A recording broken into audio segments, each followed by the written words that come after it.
Hello students, কেমন আছো সবাই? আশা করি তোমরা ভালো আছো। আজকে আমরা একটা নতুন ভিডিও নিয়ে ডিসকাস করব এমএসসি এন্ট্রান্স টেস্ট। যারা এবছর এমএসসি এন্ট্রান্স টেস্ট এক্সাম দেবে তাদের জন্য good news. Presidency University master degree entrance test, that is পাম ডেট 2024 নোটিফিকেশন রিলিজ হয়ে গেছে। তো এই নোটিফিকেশন রিলেটেড ইম্পর্টেন্ট কিছু তোমাদের আপডেট প্রোভাইড করব। তো ভিডিওটা কমপ্লিটলি দেখতে থাকো, স্কিপ না করে। তো কমপ্লিট ইনফরমেশন তুমি এই ভিডিওতে পাবে। নাও কোন ওয়েবসাইট থেকে তোমরা এই ফর্মটা ফিল আপ করবে ক্লিয়ারলি মেনশন আছে। দেখো পয়েন্ট নাম্বার 2 তে ফর্ম ফিল আপ করার জন্য দুটো ওয়েবসাইট দেওয়া রয়েছে। একটা হচ্ছে wbjeb.nic.in আর wbjeb.in। এই দুটোই তোমার অনলাইন সাইট। এছাড়া কিন্তু অফলাইন কোনোভাবে ফর্ম ফিল আপ করা যাবে না, অনলাইনই তোমাকে ফর্ম ফিল আপ করতে হবে। তো নেক্সট চলো, তো এখন দেখে নাও কোন কোন সাবজেক্টে তোমরা ফর্ম ফিল আপ করতে পারবে। যারা সায়েন্স সাবজেক্ট থেকে বিলং করছো তাদের দেখছো লেফট সাইডে লিস্ট দেওয়া রয়েছে, আর যারা আর্টস হিউম্যানিটিস থেকে বিলং করছো তাদের রাইট সাইডে লিস্ট দেওয়া রয়েছে। তো যারা সায়েন্স সাবজেক্ট থেকে রয়েছো, দ্যাট মিনস যারা বায়োলজি থেকে রয়েছো, বায়োলজি ফিল্ড থেকে বিলং করছো, তাদের জন্য বলবো তোমরা লাইফ সায়েন্সে ফর্ম ফিল আপ করবে।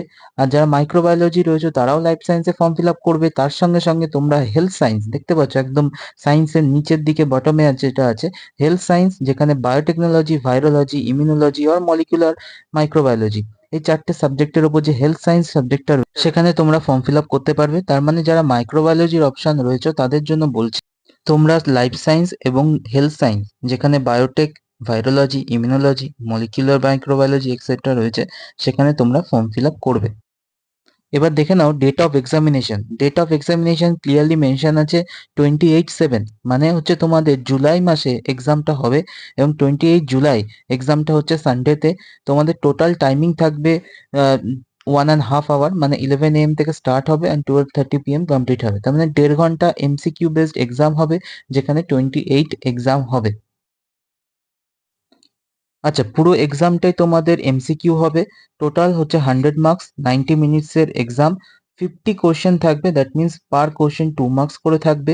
পুরো কোশ্চেন পেপারটা তোমাকে পেন অ্যান্ড পেপার মেথড মানে ওএমআর শিটে ফিল আপ করতে হবে। কোশ্চেন দেওয়া থাকবে, তার রেসপেক্টে রেসপন্স তোমাকে ওএমআর এ ফিল করতে হবে। কোনো সিবিটি মোড না, মানে কম্পিউটার বেস নয়।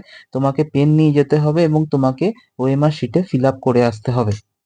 নেক্সট দেখার জায়গা রয়েছে কোনো কি তোমাদের নেগেটিভ মার্কিং রয়েছে কিনা। তো চলো দেখে নিই। ইয়েস, নেগেটিভ মার্কিং রয়েছে। তোমাদের কারেক্ট রেসপন্সে 2 মার্কস অ্যালটেড থাকবে। যদি ইনকারেক্ট রেসপন্স হয় তাহলে 25% নেগেটিভ, মানে 2 মার্কসে 0.25 তোমার মার্কস নেগেটিভ হবে। তোমার পার কোশ্চেন নেগেটিভে তোমার 0.25 মার্কস কাটা যাবে। এবার যেটা মোস্ট ইম্পর্টেন্ট সেটা হচ্ছে ইনফরমেশন, তোমাদের এলিজিবিলিটি ক্রাইটেরিয়া, কারা এই অ্যাডমিশন নেওয়ার জন্য অ্যাপ্লিকেবল। লাইফ সায়েন্স থেকে, লাইফ সায়েন্সে তোমরা যদি ফর্ম ফিল আপ করতে চাও তাহলে যে কোনো ব্রাঞ্চে বায়োলজিক্যাল সায়েন্সে তোমাদের অনার্স ক্লিয়ার থাকতে হবে, অ্যাটলিস্ট 70% মার্কস, আর সিজিপিএতে 7.4 মার্কস কিন্তু তোমার সিকিওর করতে হবে। আর যারা হেলথ সায়েন্সে ফিল আপ করবে তাদের জন্য এলিজিবিলিটি ক্রাইটেরিয়া হচ্ছে any branch of life science, biological science with chemistry as a pass subject থাকতে হবে। দ্যাট মিনস তোমরা মাইক্রোবায়োলজি, বায়োকেমিস্ট্রি যে কোনো সাবজেক্ট থেকে বিলং করছো তোমরা অ্যাপ্লিকেবল হবে। এবং তোমাদের মার্কস কিন্তু 55%, অনার্সে 55% আর সিজিপিএ 6 স্কোর তোমাদের কিন্তু দরকার to fill up the application form. আচ্ছা, এবার তোমরা দেখে নাও পাবমেড 2024 এর যে স্কেডিউল লিস্ট, কি টেন্টেটিভ টাইমিং রয়েছে। দেখো অনলাইন অ্যাপ্লিকেশন ফর্ম কিন্তু চালু হয়ে গেছে। অনলাইন অ্যাপ্লিকেশন ফর্ম চালু হয়েছে 12/4, মানে 12 এপ্রিল থেকে চালু হয়েছে এবং লাস্ট ডেট কিন্তু 7 মে। 7 মে এর মধ্যে তোমাদের অ্যাপ্লিকেশন জমা দিতে হবে এবং তোমাদের আমি বলবো যে আর দেরি না করে তোমরা কিন্তু অ্যাডমিশন ফর্ম ফিল আপ করে দাও, কারণ বেশি লেট করে লাভ নেই, কারণ সাইটের প্রবলেম থাকতে পারে। তো আগে ভাগে ফর্ম ফিল আপ করে দাও। সো পাবমেড 2024 এর সমস্ত কিছু ইনফরমেশন তোমাদের দেওয়া হলো। দেখা হচ্ছে নেক্সট ভিডিওতে।